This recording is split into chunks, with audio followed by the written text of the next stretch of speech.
Good morning Good morning to out there. you. Good morning to you. I need to do something right quick. I gotta call Sister Chris. Sister Chris, are you there? I gotta call Sister Chris. She doesn't have the internet, so I've got to make sure I call her right quick. She was on here a minute ago, and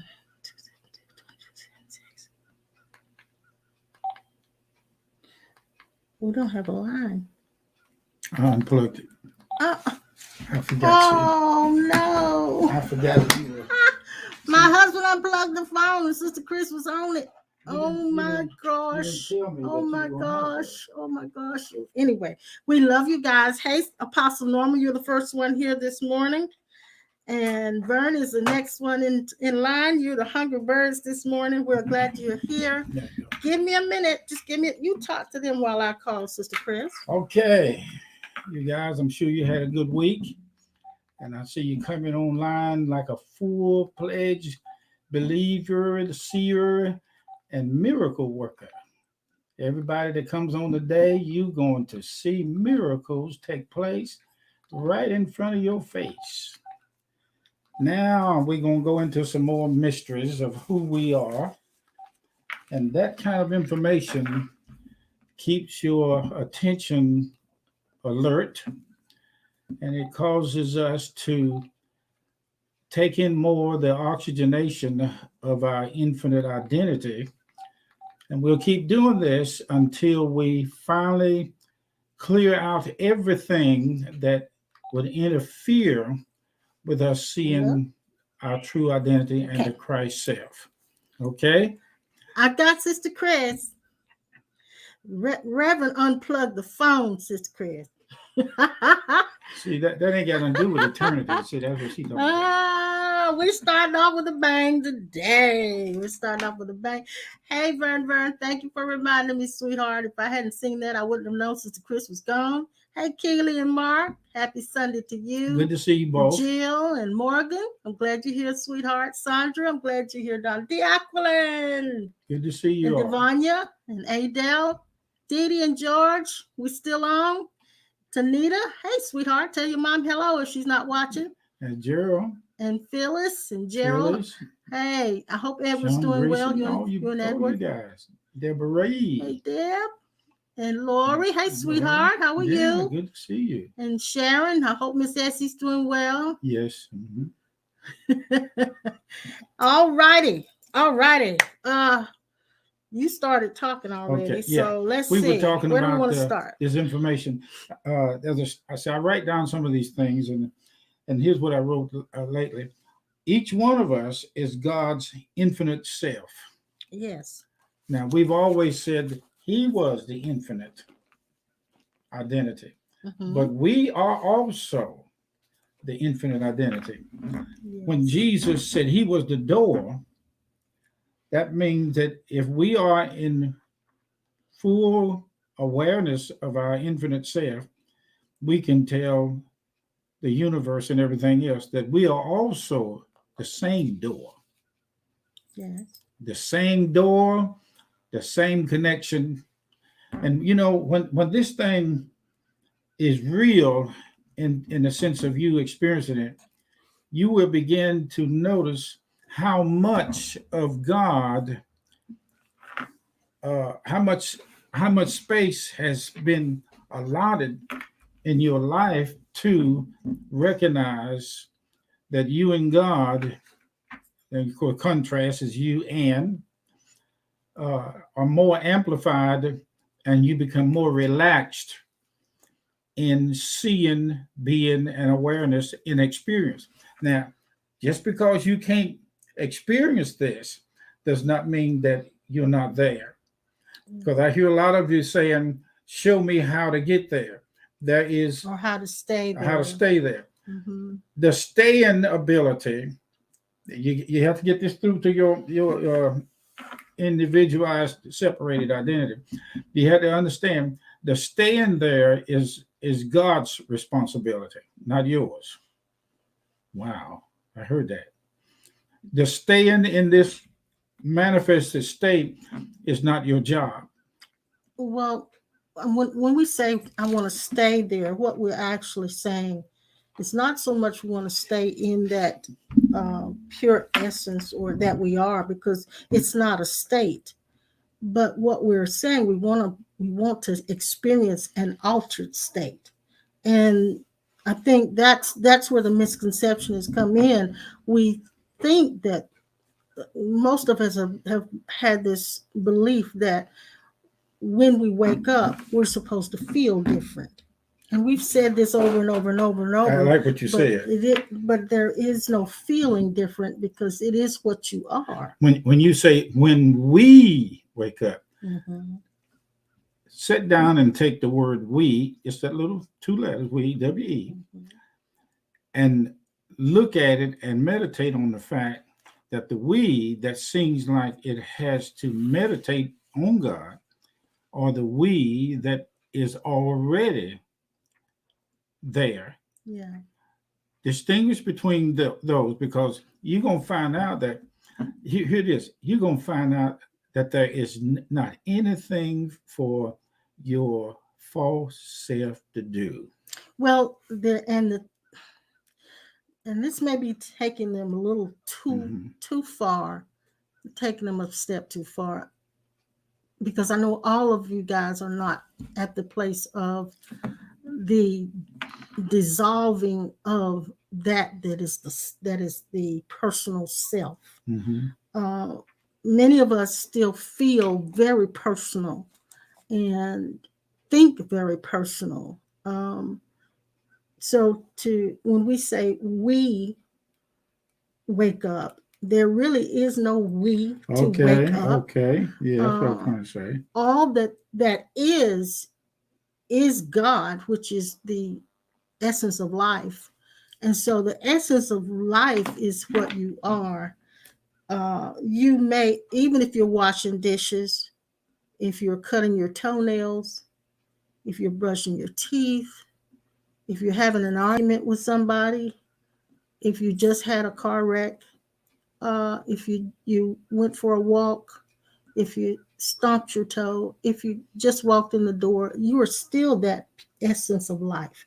And everything you're doing is essence of life. Mm-hmm. I like that. There is no me here to do it. There is just life living, and that's hard for the mind to grasp. Mm-hmm. Mm-hmm. And when I use the analogy of the ocean and the wave comes up out of the ocean, but it's still the ocean. Mm-hmm. It's still the ocean. It has very distinct properties.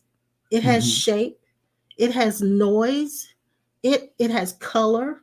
It has all of those distinctive differences, but it is still the ocean. It is Mm-hmm. just an expression of the ocean coming up out of it. And if you could see yourself as a wave, as coming up out of God, as an expression, it's God expressing itself as a wave. It's God expressing itself as a human.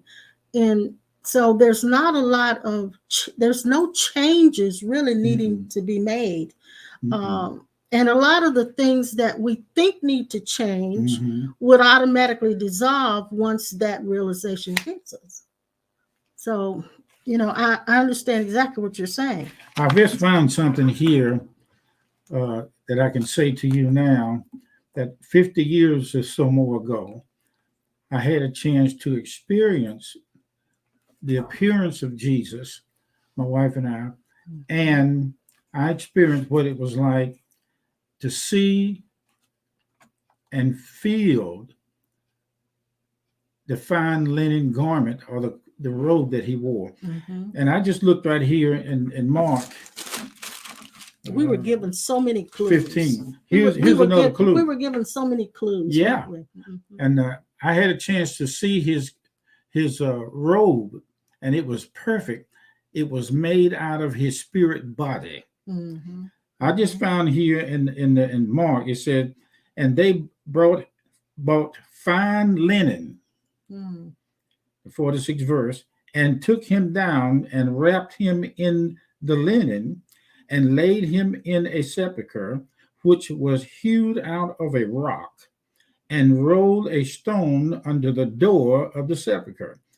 And Mary Magdalene and Mary, the mother of Joseph, G, Josey, Oh yeah, Joseph, beheld where he was laid. yeah, That fine linen is what we saw.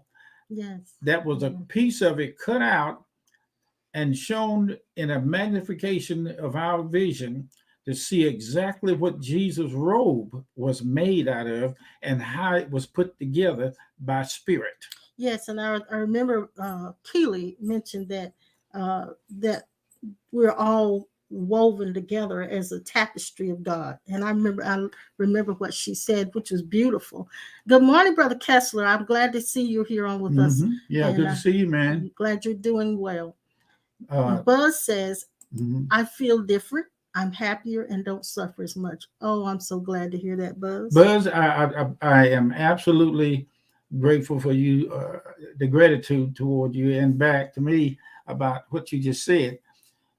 I want you to come to the awareness that if there was no feeling that was different, there was no happiness that was anywhere, and that if there is a suffering, I bring you to the place of fullness of consciousness of maturity, that when you feel this, it's friends benefit, but if you don't, It hasn't changed. it hadn't changed it. If you don't feel this, you're still different in a non-egotistical way. You are still happier in a non-egotistical way, and you do not have to suffer, or if there is suffering, you are still there. And the thing is, when we feel negative feelings, I'll say it like that, or bad, we feel bad, the mind begins to tell us a bunch of lies, that something's wrong, that something bad is going to happen, or something's wrong with you, or it starts to predict and bring up all of these different thoughts, and that's where the suffering comes from. Yeah, we are the good mornings, the good afternoons, good evenings, and the good nights of God. We are all that, everything that could be said. When you collapse, when there is a collapse, if you can't do it, it's being done for you. And it's being done by the life experiences. Everything has been designed as clues to bring you to that place. Yes. So he gave us a clue of how, when the distance is collapsing distance between God and us, we will begin to see and be aware of the fact that good days and bad days may appear to the mind, but it does not affect the sacred script or the contracts that we are in essence. Let's say it like this. Okay. When it was time for you to be anything, you were in God's science lab. The definition of science is how things work, put it together. It was built into all of us, God's workings. So when you find those that are seeking it or looking for it or trying to get more of it, discernment automatically comes to the forefront and reveals itself consciously by an opposite, that they are struggling with something they don't understand that's already there. Nothing has to happen. Not anything has to happen, but for any of this to take place, because here, I'm gonna put it in a word like this: we are God's taking place. Taking place. We are the place where God take and long distance running. We are a long distance runner, and at the end of this race, we still are not tired of being our true self. Gosh. Are you dry this morning? Okay. We are the us and the them and the we's of God. We are we are God's me. I am God's me. You are God's me, and I'm your me, and you are my me. The truth is, God can only be absent in your imagination. Oh, that's a good one. Because there is no way for the being that is all and is everywhere. It is in every substance. And no, not in, is every substance. There is no possible way that God could be absent. So that's right. The belief that God is absent has to take place through your imagination. You must be imagining that you're separate. Here's a statement in the book says, I was sick, you didn't visit me. I was in prison, you didn't come and see me. I was hungry, you didn't feed me. Mm-hmm. And he said, if you've done it unto the least of them, you've done it unto me. Now listen to this. Listen to this. If you're sick, he says he's you. If you're weak, he says he's you. If your body's in pain, he says he is you. Mm-hmm. If you're in the hospital, he says it's you. Yes. If they are doing surgery on your body, he says it's you. Yes. It's impossible to get past the beingness that Christ fixed. He fixed this. The universe is so fixed on Jesus that if you want to see and experience the full benefit, you must transcend separation. And you must see that any opposite is an amplification of the other side of who you are. Dark sides reveal more of who you are as the observer of all things. Mm-hmm, mm-hmm, mm-hmm. And see, the thing is, when we say that that is always God, no matter how you're feeling, no matter what's going on, the mind says this, and this is where we have trouble. It says, well, if God is here and everything that I am is what God is, then where's my healing? Where's my money? Where's my mate? Mm-hmm. Where's my good feelings, as Bud said, my good feelings, my happiness? Where's my my substance, the things that take care of me? Why aren't my needs met? All because our concept of God is only about power. When we fail to realize that when a person goes through, say what Brother Kessler just went through, what Robert just went through, he had his leg amputated. Brother Kessler was in a major accident and almost lost his life. It takes determination and strength to continue to go through what their physical bodies are dealing with. That strength and determination is God.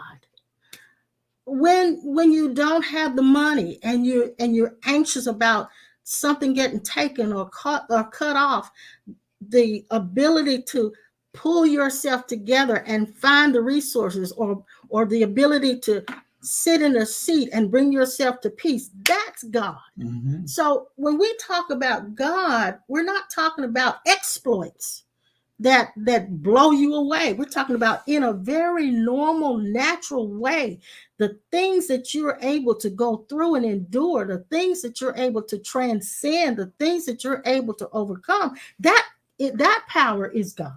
That's right. When Galatians 2:20 was put on paper, it was really saying we were crucified with Christ, nevertheless we live. Mm-hmm. He lived. Mm-hmm. Now listen to this. Hold on to this. Mm-hmm. Jesus changed forms to the degree that he was our form and we were his form on the cross. Let me show you something in the scripture, 16th chapter, Mark. After that, he appeared, Jesus, at his resurrection. If Jesus appeared 2021 years ago, you were inside of him, and now he's inside of you and always happened. I say now, which is never an omitting problem. And you were inside of him, but not as a little tiny body. That's right. No. But as life essence, which we all are. Essence. Mm-hmm. Let me read this to you.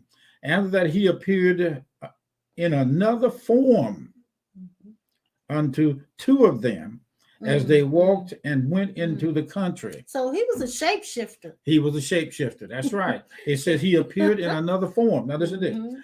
If he appeared then as another form and was walking in oneness with those on the Emmaus Road, and watch this. Right now, as we speak and look at all the names on this list, on this broadcast, he has changed into your form. And that's the reason why the mind is constantly asking and seeking to see him, because it can't see him like your consciousness being him. Your mind can't see him. He's taking on your form. He is your form.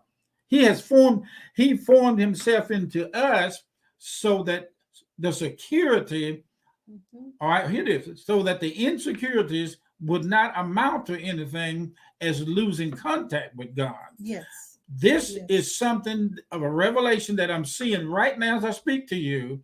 And it is a fact that he took on all of our forms over the whole universe so that he could establish a definite, direct moving or conversation in everything that he is. Now listen, he changes the form as each one of us. Mr. Kessler, he's your form in the hospital.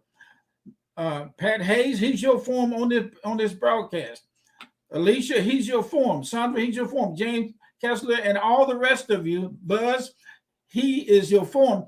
He's taking on your form. Here's the gift. I saw. He's wearing you. Yeah, you are his garment.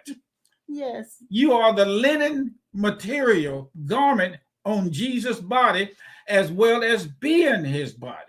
My God, how close can you be? Good. That's good. That's good. So there is a real how would I want to say it? There is an extreme dissatisfaction here in our being of what is right now. We don't like what is right now. We want it to be different. We want things to be different. So we don't like what is right now. And so it keeps us looking for something more. And the more we look for something more, we miss the miracle that's right here, right now. And if we could ever accept here, right now, what is happening right now or not happening right now, what is taking place right now, and live in this moment and be okay with it, we would realize that what is living in this moment is God. Eternal essence is all that we are. Yes. It is time for us to relax and walk this thing in true identity. But if you can't relax, he's your relaxation. If you can't walk, he's your walkings. If you can't move, he's moving. And we're just reminders. Yes. Millions of people right now is he appearing to in the awakening experience of being them. And then there's millions of people that he is not appearing to. That's right. He's just being them. That's right.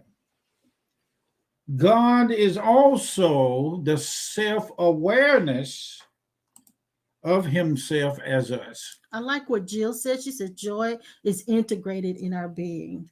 Integrated. Joy is your integrated beingness. I like that. Yes. I like you that. are that integrated being, and that integrated being is joy. So when we have the realization that there is absolutely no way God could be absent except through my own imagination. We have that realization. There is a transmutation that starts to take place, where we begin to realize there's really not a battle. There's no battle. There's and the revelation that hell is just my own self-inflicted thought patterns. Mm-hmm. That's Mm-hmm. what hell is. My self-inflicted thought Wow, patterns. that's something. Mm. You know the reason why a lot of people don't hear the eternal self, God identity speaking in them, Mhm. because I tell you why. We are God's conversation to Himself back to us. God's conversation to Himself is stillness.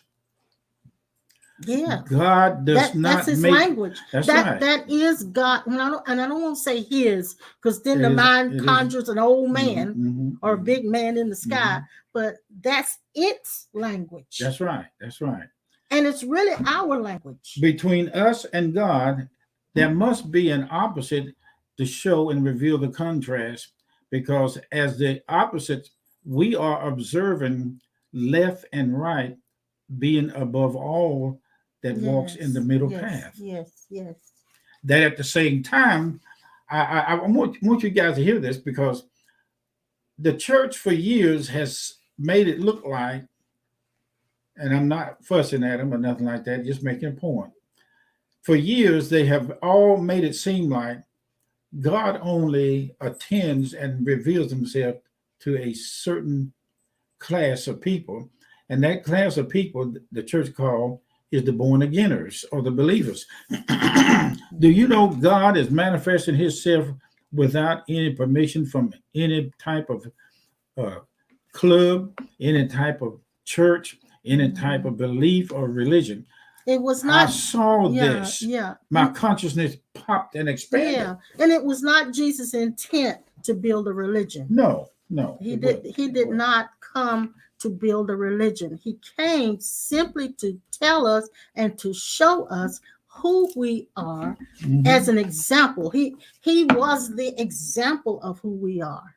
And so it's difficult for some of us to even try to put ourselves in that class. So this is the thing. The Don't try to put the me in that God class. That the me will never fit in the God class. And Mhm. that's why the me has to fall away. The separation collapsing is the me falling away.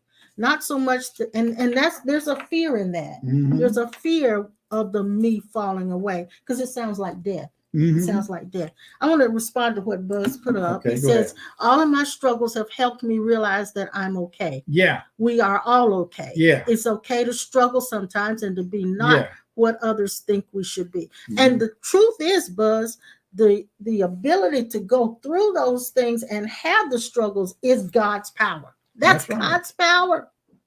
You wouldn't even be having a struggle if you weren't mastering the things in your life. So Buzz, it's good. as the essence that you are, we are, and all of us is, cannot go and cannot come and cannot be lost and cannot be found. Yes. What gives off the losing and the finding aspect of it is the ego or the mind or the conditioned selves. Yes. We have broke through this. We break through this in these seeings and knowings in the area of spirit. Now we've been taught, conditioned to believe that God is not with us unless we have a lot of emotional excitement and noise. Or I'm not moved by anything Mm-hmm, that mm-hmm, that happens. I'm just walking around with I'm never worried about anything. I'm mm-hmm, never disturbed by anything. mm-hmm. All of that's a fallacy. Okay. Ego is what wants to get more, Because see more. it's not satisfied with what's happening now. It is the part of us that's constantly wanting something. Mhm. And it keeps you on a search. Yeah. It keeps you on a quest. It keeps you as the seeker. And so you can allow the seeker to fall away, and then the struggle to get more falls away with it. Eat my flesh and drink my blood, Jesus said. If you have done this in expanded consciousness and awareness, That means he has assimilated in your consciousness everything that he and the Father is as one. Yes. Assimilation is the digestive system. Now, listen, our digestive system is not waiting for us to say work. It's not waiting for us to say dissolve this food. Essence, let me show you what essence is. Essence is that part of us that we've always been and will always be. Essence is our beingness, is the beingness of us. I'm using all these kind of phraseologies because I've learned I found out how to talk a certain way in order to keep, by wisdom insight, the workings of the awareness in it. Now you can learn how to talk in the midst of suffering, and it'll make you make suffering look like it's just water running off a duck's back. So what we're really talking about is the naturalness of being the presence of God, just the naturalness of that. That's right. Your ability, say for instance, you got a bad foot and you got to walk and it hurts to walk. Do you realize to get up and walk on that foot is God? Do you realize if you sit down and rub that foot, it's God? Do you realize if you sit down and put that foot in some water, it's God? Everything, life essence is the doer. Life essence is what's doing. You're not really doing. Have you realized that half the time you don't realize what you're going to do next? You don't really know what you're going to do next. That's right. Because it's not you doing it. That's right. But we have this misconception and a belief that we are our minds, and so we think we can create. So let me say this too. This is something that I'm coming into that is really kind of, I don't know if I want to say it. Let me see if I want to say it. We realize that this is an illusion. When I say this is an illusion we live in, I don't mean that it isn't real. I mean that it isn't what it appears to be.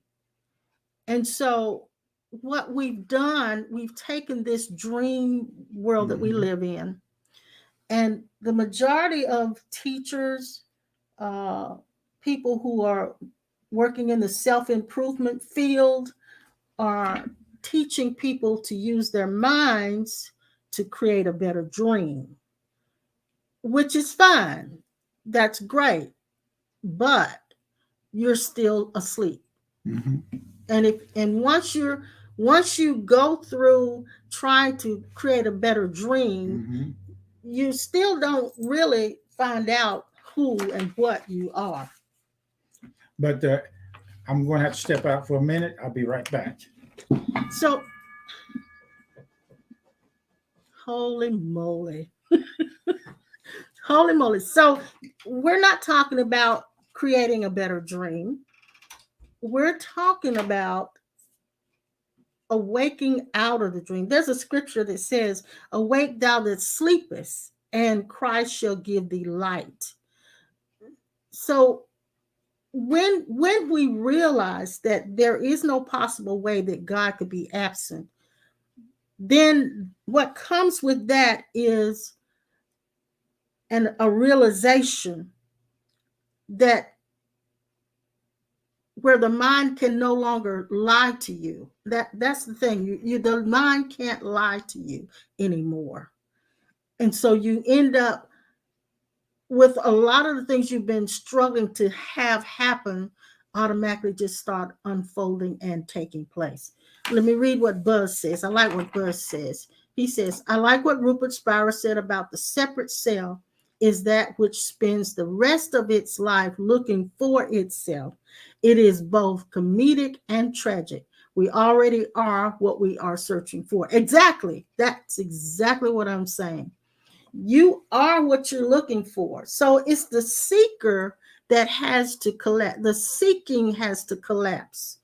I thought about my mom this morning who had Alzheimer's. Some of you heard me talk about her. She, in the early stages of Alzheimer's, when she first got diagnosed, there was a lot of anger and anxiety there because she realized that her story was falling away.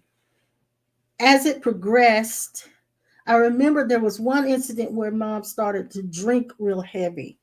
And I know it was, she did it because she was disturbed by what was happening. And I can't remember exactly what was said to her, but she was upset about something, and someone said to her, "God wouldn't like for you to be like this." And she said, "I know God, I know God," and she screamed it, "I know God, I know God." And so I watched her do that, and I realized what said that was that self that she believed she was. And as her story started to diminish, there was a point when her concept of God even fell away. If you said God to her, she said, "What is that?" If you said Holy Spirit to her, she said, "What is that?" If you said devil,